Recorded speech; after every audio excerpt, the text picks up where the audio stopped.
Students, कैसे हो आप सब। कल हमने मैक्सवेल के थर्मोडायनेमिकल रिलेशनशिप देखे थे, फॉर्मूलाज, और साथ में एप्लीकेशन पढ़ी थी जूल थॉमसन इफेक्ट। ठीक है, आज हम उसकी एप्लीकेशन ही कंटिन्यू कर रहे हैं। देखो, ये जो यूनिट है ना, ये 4th यूनिट चल रही है आपकी, और इसके सारे टॉपिक्स हैं वो एक दूसरे से रिलेटेड है। यानी पहले मैक्सवेल है और फिर उसकी सारी एप्लीकेशंस है। तो ये इस यूनिट का एक एक टॉपिक हम कंप्लीट करेंगे, क्योंकि ये मैं बाद में नहीं करवा सकती। इससे पहले वाले टॉपिक हैं वो इस हिसाब से उठाए थे ताकि मेन जो टॉपिक्स हैं वो हो जाएं। लेकिन ये यूनिट रिलेटेड होने के कारण इसको अगर छोड़ते हैं तो पहले वाला डेरिवेशन वापस करना पड़ेगा, इसलिए इसको कंप्लीट करके फिर हम आगे करेंगे। तो ये इसमें आपका नेक्स्ट टॉपिक है सामान्य निकाय में रुद्रोष्म शीतलन तथा तापन, यानी adiabatic cooling and heating in general system. Adiabatic cooling and heating in general system. सामान्य निकाय में रुद्रोष्म शीतलन तथा तापन। सामान्य निकाय में, जनरल सिस्टम यानी सामान्य निकाय में एडियाबैटिक रुद्रोष्म शीतलन तथा तापन। ठीक है, अब इसमें हम मैक्सवेल की प्रथम ऊष्मागतिकी संबंध लिखते हैं। मैक्सवेल का फर्स्ट रिलेशन, चारों रिलेशन याद करने का तरीका बताया था मैंने आपको कि टी वी पी एस। तो पहला तो सिंपल इसी आ जाता है, टी अपॉन में वी और पी अपॉन एस। तो मैक्सवेल का फर्स्ट थर्मोडायनेमिकल रिलेशन क्या है, del T by del V at the constant entropy equals to minus del P by del S. जहाँ एस और पी एक साथ आ जाए वहाँ क्या आता है, नेगेटिव साइन आता है। ठीक है, ध्यान से समझते जाना। मैक्सवेल की एप्लीकेशन करने के लिए आपको ये फॉर्मूला, जो मैक्सवेल की चारों रिलेशनशिप है, ये पता होना चाहिए, तभी कर पाओगे आप। तो del T by del V at the constant entropy is equals to minus del P by del S at the constant volume. ठीक है, अब हमें ये पता है कि हम डी क्यू को क्या लिख सकते हैं, टी इंटू डी एस लिख सकते हैं। तो डी क्यू होता है T into D S, change in उष्मा। डी क्यू इक्वल्स टू होता है टी इंटू डी एस। तो टी इंटू डी एस इसका यूज करेंगे तो यहाँ आ जाएगा डेल एस की डी एस की जगह क्या लिख सकते हो, डी क्यू बाई टी। तो डी क्यू और टी यहाँ ऊपर आ जाएगा, तो यही इक्वेशन क्या बन जाएगी, del T by del V at the constant entropy is equals to क्या आ जाएगा, माइनस का T del P by del Q at the constant volume. ठीक है, अब स्थिर आयतन पर अगर हम ऊष्मा में वृद्धि करें तो हमेशा उसके दाब में वृद्धि होती है, यानी वॉल्यूम कांस्टेंट रख दें। ठीक है, और अब हम ऊष्मा बढ़ाते हैं तो उसके दाब में वृद्धि होती है, इसलिए ये जो फैक्टर है ये तो हमेशा पॉजिटिव होता है। ठीक है, और del T by del V क्या आ रहा है, नेगेटिव आ रहा है, यानी इसका मान नेगेटिव होगा क्योंकि ये तो हमेशा पॉजिटिव ही रहना है। तो यहाँ माइनस है तो इसका मान क्या होगा, नेगेटिव होगा। इसलिए हम ऐसा कह सकते हैं एंट्रोपी, ऐसे यहाँ क्या होती है, एंट्रोपी, कि एंट्रोपी की अवस्था में अगर हम आयतन में वृद्धि करें तो उसके ताप में हमेशा कमी होगी। ठीक है, एंट्रोपी कांस्टेंट रखिए ना यहाँ, तो एंट्रोपी को अगर नियत रखते हुए आयतन में वृद्धि करें तो ताप में हमेशा कमी होगी। परंतु एंट्रोपी का मान जो है वो एडियाबैटिक प्रोसेस में तो कांस्टेंट रहता है। अगर रुद्रोष्म पर गर्म है तो उसमें एंट्रोपी का मान कांस्टेंट रहता है। तो इसका मतलब ये हुआ कि एडियाबैटिक प्रोसेस में अगर हम गैस का आयतन बढ़ाते हैं तो उसके ताप में कमी आती है। इसलिए हम ये भी कह सकते हैं कि एडियाबैटिक एक्सपेंशन में, यानी रुद्रोष्म प्रसार में ताप घटता है, टेम्परेचर कम होता है। ध्यान से समझो, ये फैक्टर तो हमेशा पॉजिटिव ही रहेगा, क्योंकि आयतन अगर नियत होता है और ऊष्मा में परिवर्तन करें तो दाब हमेशा ऊष्मा में परिवर्तन कर दें तो उस कंडीशन में आयतन में हमेशा वृद्धि होती है और पी में हमेशा, दाब में हमेशा वृद्धि होती है। ठीक है, तो इसलिए ये फैक्टर तो पॉजिटिव रहेगा। ऊष्मा में वृद्धि करोगे तो दाब में वृद्धि हो रही है, तो ये फैक्टर तो हमेशा पॉजिटिव रहेगा। तो del T by del V क्या होगा at the constant entropy? Negative होगा। अगर नेगेटिव होगा तो इसका क्या मतलब हुआ, यानी हम ये कह रहे हैं del T by del V at the constant entropy is the negative. Negative होने का मतलब अगर एंट्रोपी को नियत रखते हुए आयतन में वृद्धि कर दें तो उसका ताप घटता है। ठीक है, अब मैक्सवेल की थर्ड इक्वेशन यूज करते हैं। तो मैक्सवेल की थर्ड इक्वेशन क्या होती है? देखो, सेकंड में एस और टी चेंज कर देते हैं, थर्ड में पी और वी चेंज हो जाते हैं, यानी यहाँ तो टी पी हो जाएगा और यहाँ वी एस हो जाएगा। तो थर्ड इक्वेशन क्या होती है मैक्सवेल की? Del T by del P at the constant entropy equals to del V by del S at the constant pressure. या फिर हम इसे ऐसा लिख सकते हैं, वही डी एस को लिख दो डी क्यू बाई टी, तो डी क्यू तो ये हो जाएगा और टी ऊपर चला जाएगा, तो इसको ऐसा भी लिख सकते हो del T by del P at the constant entropy is equals to क्या आ जाएगा? T del V by del Q at the constant pressure.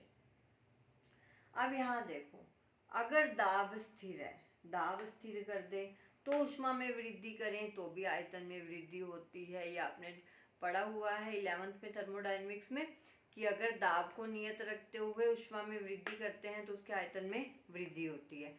अगर आयतन को नियत रखते हुए, ठीक है, ऊष्मा में वृद्धि करते हैं तो उसके दाब में वृद्धि होती है। ठीक है, तो ये फैक्टर तो यहाँ भी क्या रहेगा? पॉजिटिव रहेगा। इसका मतलब ये फैक्टर क्या होना चाहिए? पॉजिटिव होना चाहिए। तो del T by del P at the constant entropy should be positive.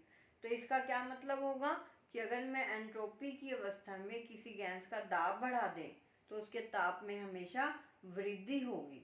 दाब बढ़ा दें तो उसके ताप में वृद्धि होगी। या फिर हम ये कह सकते हैं गैस का रुद्रोषम संपीड़न करने पर सदैव उसका ताप बढ़ता है।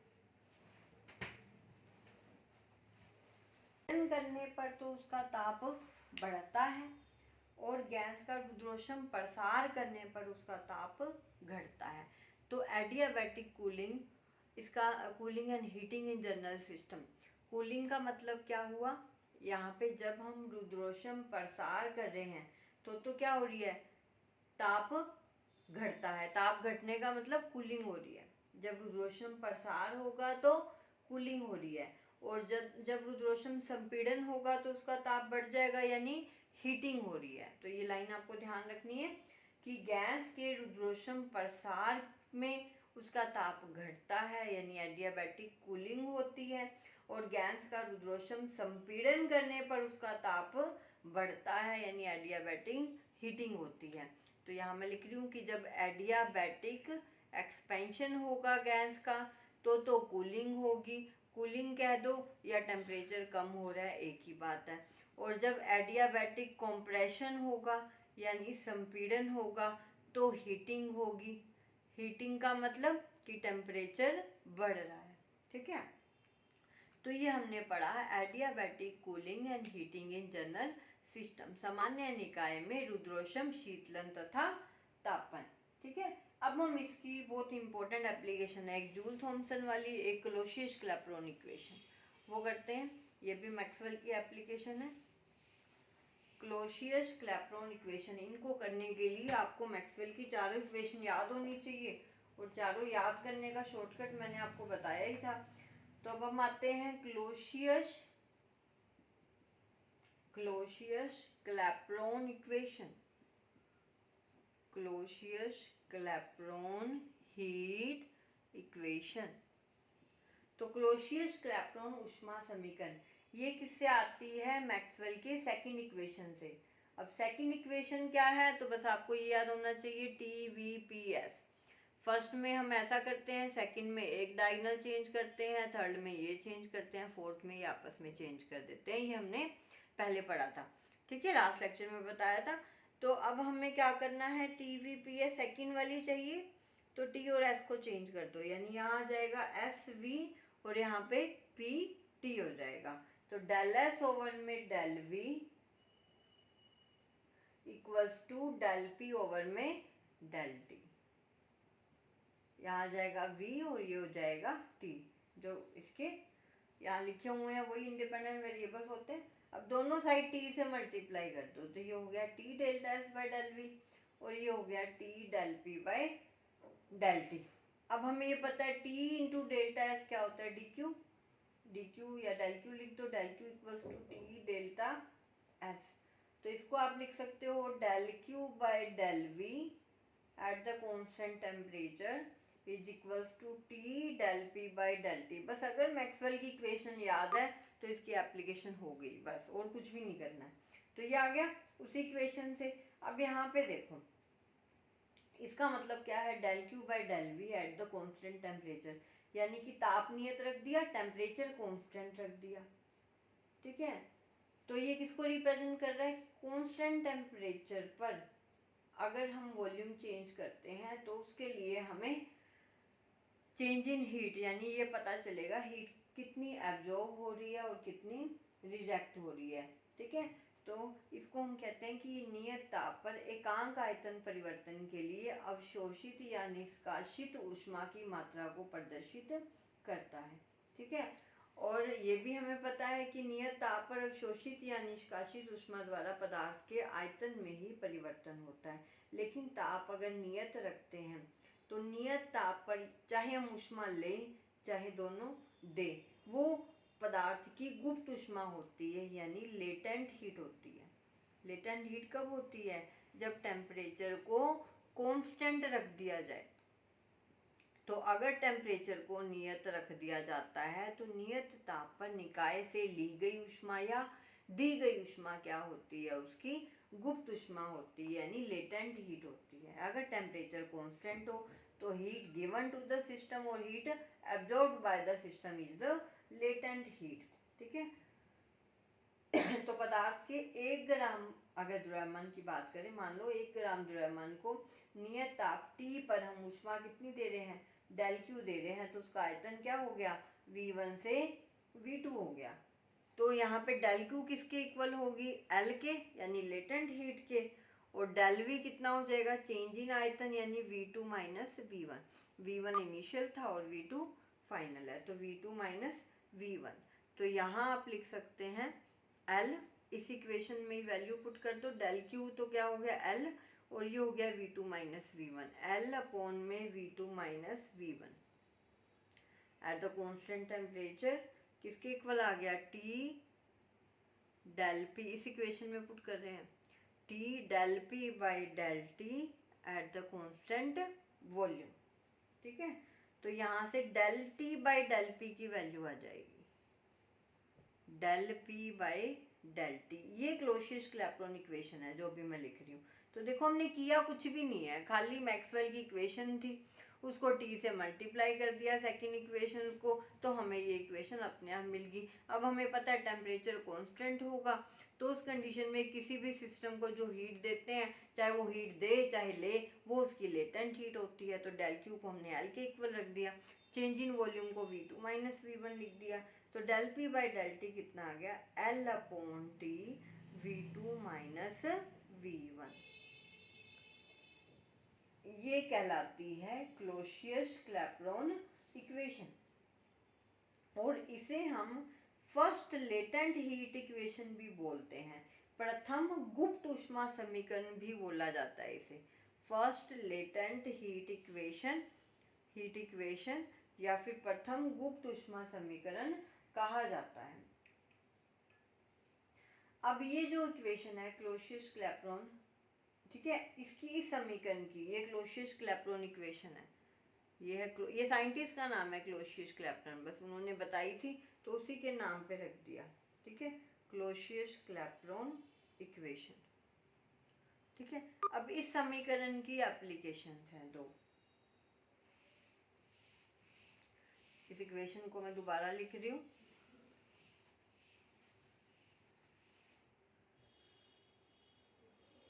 तो del P by del T equals to L upon T V2 minus V1। ठीक है, ये इक्वेशन थी जो हमने अभी लिखी थी, Clausius Clapeyron equation. Del P by del T equals to L upon T V2 minus V1। तो इसकी एप्लीकेशन में पहली है effect of pressure on the boiling point of liquid. Effect of pressure Hindi में भी बोलूँगी मैं भी, इफेक्ट ऑफ प्रेशर। बच्चे हिंदी इंग्लिश मीडियम पे फोकस ना कर टॉपिक समझने पे फोकस करना, तो आपको क्लियर हो जाएगा। मैंने दोनों लैंग्वेज यूज की है, चाहे हिंदी मीडियम वाला बच्चा देख रहा है चाहे इंग्लिश मीडियम वाला बच्चा देख रहा है, ठीक है। I am using both the language, तो आपको कोई भी प्रॉब्लम नहीं आएगी। Effect of pressure on the boiling point of a liquid, boiling point of a liquid, boiling point of a liquid. किसी द्रव के क्वथनांक पर दाब का प्रभाव, किसी द्रव के लिक्विड यानी द्रव के क्वथनांक पर दाब का प्रभाव, ठीक है। क्वथनांक पर दाब का क्या प्रभाव पड़ता है, फॉर्मूला देखते जाना, समझ आ जाएगा। जब कोई द्रव उबलेगा, उबल कर वाष्प में चेंज हो जाएगा, वेपराइजेशन होगा उसका, लिक्विड। अगर लिक्विड को बॉईल करेंगे तो उसके क्या बनेंगे, वेपर्स बनेंगे, वेपराइजेशन होगा, वेपर स्टेट में आ जाएगा। तो वाष्प अवस्था में जो आयतन है वो हमेशा ज़्यादा होता है लिक्विड से। मान लो लिक्विड अवस्था में आयतन V1 था, वेपर में V2। अब आपको वैसे भी पता है कि वाष्प जब बनेगी तो वाष्प तो आयतन ज़्यादा लेती है ना, फैल जाती है, तो वो आयतन हमेशा ज़्यादा होता है लिक्विड अवस्था से, ठीक है। तो V2 ग्रेटर देन होगा V1 से। इसका मतलब कि V2 माइनस V1, तो यहाँ एक क्या होगी, पॉजिटिव राशि होगी। तो V2 माइनस V1 क्या है, पॉजिटिव राशि है, ठीक है। अब L और T पॉजिटिव है, L और T पॉजिटिव होते हैं, लेटेंट हीट है, T टेम्परेचर है, पॉजिटिव होगा। तो V2 माइनस V1 भी पॉजिटिव हो गया, तो इसका मतलब ये है कि del P by del T भी क्या होगा, पॉजिटिव होगा। अब पॉजिटिव होने का मतलब कि अगर दाब बढ़ेगा तो उसका क्वथनांक यानी टेम्परेचर ये, ठीक है, तो उसका क्वथनांक T भी बढ़ता है। अगर दाब घटेगा तो T भी घटेगा, ताकि दोनों माइनस होंगे तो कैंसिल होकर प्लस आ जाएगा, ठीक है। तो प्रेशर बढ़ने पर टेम्परेचर, अब दोनों पॉजिटिव आने का मतलब प्रेशर बढ़ेगा तो टेम्परेचर भी बढ़ेगा, प्रेशर कम होगा तो टेम्परेचर भी कम होगा। तो दाब के बढ़ने के साथ क्वथनांक यानी अब यहाँ टेम्परेचर बॉइलिंग पॉइंट लिया हमने, तो प्रेशर इंक्रीज होगा तो बॉइलिंग पॉइंट भी इंक्रीज होगा, और प्रेशर कम होगा तो बॉइलिंग पॉइंट भी कम होगा। इसलिए अगर प्रेशर कम कर दिया जाए तो कोई भी लिक्विड है वो लो टेम्परेचर पे भी बॉयल होने लग जाता है। अगर मैं चाहती हूँ कि मुझे कोई लिक्विड को लो टेम्परेचर पे बॉईल करना है, लो टेम्परेचर पे बॉईल करना है, तो उसके लिए मुझे क्या करना होगा, उसका प्रेशर कम कर दो। तो प्रेशर कम होगा तो बॉइलिंग पॉइंट कम हो गया, तो लो टेम्परेचर पे बॉईल हो जाएगा। इसलिए जल का जो दाब है, जल का नॉर्मल प्रेशर कितना होता है, 76 सेंटीमीटर, ठीक है, मरकरी जो कॉलम है उसके इक्वल होता है। तो अगर जल का दाब सामान्य दाब से इसे कम कर दिया जाए, तो वैसे तो इसका बॉइलिंग पॉइंट 100 डिग्री सेंटीग्रेड है, लेकिन वो उससे कम ताप पर ही उबलने लग जाएगा। तो इसका दाब अगर कम कर दिया जाए तो इसका बॉइलिंग पॉइंट कम हो जाएगा, ठीक है। तो ये तो था effect of pressure on the boiling point of a liquid. अब हम देखते हैं effect of pressure on the melting point of A solid. तो नेक्स्ट इसकी एप्लीकेशन है effect of pressure on the melting point of A solid, melting point of A solid, यानी कि किसी ठोस के गलनांक पर दाब का प्रभाव, किसी ठोस के गलनांक पर दाब का प्रभाव। अब पहले तो ये बताओ कि अगर कोई सॉलिड यानी ठोस मेल्ट होता है तो उसका आयतन बढ़ेगा या कम हो जाएगा, जल्दी सोचो। Del P by del T formula लिख रही हूँ मैं, एल अपॉन में टी V2 माइनस V1। अब अगर ठोस पिघलेगा तो उसका आयतन बढ़ भी सकता है और कम भी हो सकता है, दोनों ही सिचुएशन है। जनरली जो सॉलिड जैसे बर्फ हो गया यानी आइस हो गई, ठीक है, गैलियम हो गया, बिस्मिथ हो गया, अगर ये मेल्ट होते हैं तो इनका आयतन कम हो जाता है। लेकिन अगर हम ले लें सॉलिड, जैसे वैक्स हो गया, सल्फर हो गया, ठीक है, वैक्स हो गया, सल्फर हो गया, तो इनके मेल्ट होने पर इनके आयतन में वृद्धि होती है, ठीक है। तो अगर ऐसा सॉलिड है जिसके आयतन में कमी होती है, अगर कमी हो रही है तो V2 माइनस V1 क्या हो जाएगा, नेगेटिव हो जाएगा। अगर आपको पता है ये नेगेटिव हो गया तो del P by del T, इनकी बात कर रहे हैं, तो del P by del T भी क्या हो जाएगा, नेगेटिव हो जाएगा। नेगेटिव होने का मतलब कि अगर आप प्रेशर बढ़ाते हो तो उस कंडीशन में क्या होगा, टेम्परेचर उल्टा हो जाएगा, प्रेशर बढ़ाया तो टेम्परेचर कम हो जाएगा, ठीक है। तो दाब बढ़ाने